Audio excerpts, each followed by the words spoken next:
قضا ہے، ٹھیک ہے، جی یعنی کہ یہ تمام کی تمام چیزیں جو ہیں یہ امور قضائی میں سے ہیں، کہ ہوں اس میں کسی قسم کا نہ کسی اور کی مرضی کا کوئی دخل ہے، اور نہ کسی کے بھی کام کرنے سے یا عمل دخل سے جو ہے نا ان میں کوئی تبدیلی واقع ہوگی۔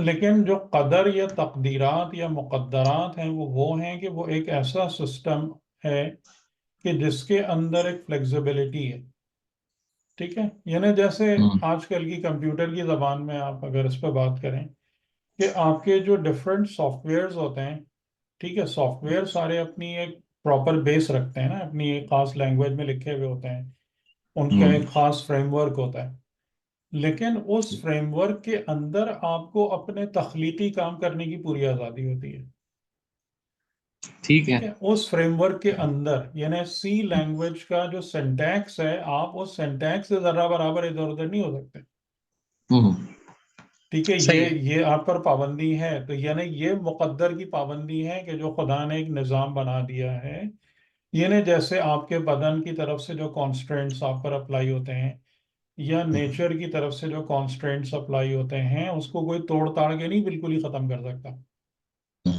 کہ میں یہ کہوں کہ اگر مجھے کھانا پسند آ گیا ہے، مزے کا لگ رہا ہے، تو میں سیروں کھانا کھا جاؤں، یہ میں نہیں ہاں کر نہیں کر سکتا، سکتا نہیں کر ٹھیک ہے، سکتا ہاں اگر مجھے کوئی بستر بہت اچھا لگ رہا ہے تو میں 24 گھنٹے اس پہ سو جاؤں، ہوں یہ میں نہیں کر سکتا، ٹھیک ہے، تو ایک لمیٹیشنز ہیں، نظام ہوں تقدیر کے اندر کانسٹرینٹس ہیں، ہوں ان کے اندر آپ وہ پوری آزادی ہے اختیار کی، لیکن جیسے اس پورا آپ کا جو کمپیوٹر سسٹم ہے اس کو رن کرنے کے لیے جو بنیادی طور پر یا جو آپریٹنگ سسٹم ہے، یعنی ونڈوز کا جو کوڈ ہے یا جو روم ہے، ریڈ اونلی میموری، جو کمپیوٹر کو بوٹ اپ کرنے میں مدد دیتی ہے، اس تک آپ کی رسائی بالکل بھی نہیں ہے، ٹھیک ہے، ٹھیک ہے اس نے جو صحیح اپنے ہے فنکشنز انجام دینے ہیں وہ انجام دینے ہیں، اور وہ ہوں آپ کو برداشت کرنے، یعنی کہ اگر آپ کو وہ نہیں پسند تو آپ کسی اور آپریٹنگ سسٹم کو لے کر آئیے، کسی اور کمپیوٹر کو لے کر آئیے، ٹھیک ہے، تو یہ ایک ایگزامپل ہے اس کے فرق کو سمجھانے کے لیے قضاء و قدر کے جو خدا نے نظام بنایا ہے اس نظام کے اندر بلٹ ان رولز ہیں، ہاں بلٹ ان صحیح ہے لینڈ مارکس ہیں، بلٹ ان لینڈ مارکس ہیں، وہ قضا ہیں، یعنی کہ اس کو ہاں کوئی کچھ بھی نہیں کر سکتا، ٹھیک ہے، بعض اوقات اس قسم کی آیتیں یعنی عجیب سی بھی لگتی ہیں کہ آئی تھنک سورہ النازعات میں ہے کہ جس میں وہ ہے کہ قیامت کے بارے میں کہ یہ قیامت کب لنگر انداز ہوگی، یہ تم سے ہوں پوچھتے ہیں فیما انت من ذکراہا، تم کو اس کے ذکر سے کیا کام ہے، یہ ظاہراً رسول کو خدا کہہ رہا ہے تم کو اس سے کیا کام ہے ٹھیک ہے کہ قیامت کب آئے گی، یعنی اس کا مطلب ہے کہ یہ تمام چیزیں جو ہے نا یہ پیورلی خدا کے امر کے مطابق ہیں، کہ جن کو کوئی نہ جن میں رد و بدل لا سکتا ہے، جن میں نہ کوئی تبدیلی لا سکتا ہے، نہ اس کو ذرہ برابر اوپر نیچے کر سکتا ہے، یہ فرق ہے قضاء و قدر کا۔ ٹھیک ٹھیک ٹھیک صحیح میں تھوڑا سا دوسرا سمجھ رہا تھا جیسے علت اور اسباب کا جو نظام ہے کہ جی، اگر تم یہ کام کرو گے تو جیسے تم کرو گے ویسے ہی اس کا ریئیکشن آئے گا، یہ قانون ہے، قانون ہوں، فطرت ہے، تو یہ اس نظام قانون کے تقدیر، یہ نظام تقدیر ہے نا؟ یہ نظام تقدیر ہے اچھا اچھا ہوں، اچھا ٹھیک ہے یہ نظام تقدیر ہے ہوں۔ میں تھوڑا سا اس کو مکس اپ اور کر رہا اس تھا میں قضا تھوڑی سی فلیکزیبلٹی بھی ہوتی ہے نا، یعنی کہ جیسے مثال کے طور پر آپ دیکھیں گے اگر یہ نظام ریجڈ ہوتا تو گناہ ہوں گار کا تو بیڑا ہی غرق ہو جاتا ہے نا، وہ تو کہاں ہے فلیکزیبلٹی ہے اس میں، توبہ flexibility؟ کی گنجائش رکھی ہے، معافی کی گنجائش رکھی ہے، مغفرت رکھی ہے، حالانکہ اگر یہ چیز بالکل ایک ریجڈ رول کے طریقے سے ہو، یعنی جیسے کہ یہ رول بالکل عین پاسبل ہے کہ جی کوئی اگر زہر کھائے گا وہ مر جائے گا، یہ ہاں رول ہو صحیح سکتا ہے ہے، ٹھیک ہے، ہاں لیکن آپ دیکھیں کہ اس رول کے اندر خدا نے فلیکزیبلٹیز رکھی ہیں کہ یعنی انسان کا جو نظام ہے وہ ایک حد تک زہر کو برداشت کر لیتا ہے، خود ہی اس کو ریپیل کرنے کی کوشش کرتا ہے، ریکور کرنے کی کوشش کرتا ہے، پھر